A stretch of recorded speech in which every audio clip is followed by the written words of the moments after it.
થરાદ તાલુકાના મોરથલ ગામમાં આજે સવારે એક દુઃખદ ઘટના બનવા પામી છે, જ્યાં ગામના નવનિયુક્ત સરપંચ સોમાજી ધીરાજી ઠાકોર, જેમની ઉંમર 86 વર્ષ હતી, તેમનું નિધન થયું છે. તેમના નિધનથી ગામમાં શોકનો માહોલ છવાઈ ગયો છે. મળતી માહિતી મુજબ વહેલી સવારે તેમના નિધનના સમાચાર ફેલાતા સમગ્ર ગામમાં શોકની લાગણી છવાઈ ગઈ હતી. સોમાજી ઠાકોર સવારે પોતાના નિત્યક્રમ મુજબ દાંતણ કરી રહ્યા હતા, ત્યારે અચાનક તેમને લોહીની ઉલટી થવા માંડી અને તેમનું અવસાન થયું. તેમના નિધન સમયે પરિવારજનો હાજર હતા. ઉલ્લેખનીય છે કે સોમાજી ઠાકોર મોરથલ ગામના બિનહરીફ સરપંચ તરીકે ચૂંટાયા હતા.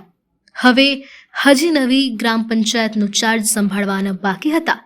એક દિવસ અગાઉ એટલે કે ગઈકાલે મોડી રાત્રે 10 વાગે તેઓ ગાંધીનગરના મહાત્મા મંદિર ખાતે યોજાયેલા સરપંચો અને સભ્યોના અભિવાદન સમારોહમાં હાજરી આપીને પરત ફર્યા હતા. પરિવારજનોના જણાવ્યા અનુસાર સોમાજી ઠાકોરને જીવનભર કોઈ પણ પ્રકારનું વ્યસન ન હતું.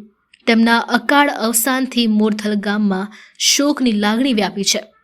સમરસ ગ્રામ પંચાયત તરીકે જાહેર થયેલા મોરથલ ગામે આ ઘટના ખૂબ જ ચિંતાજનક બની છે.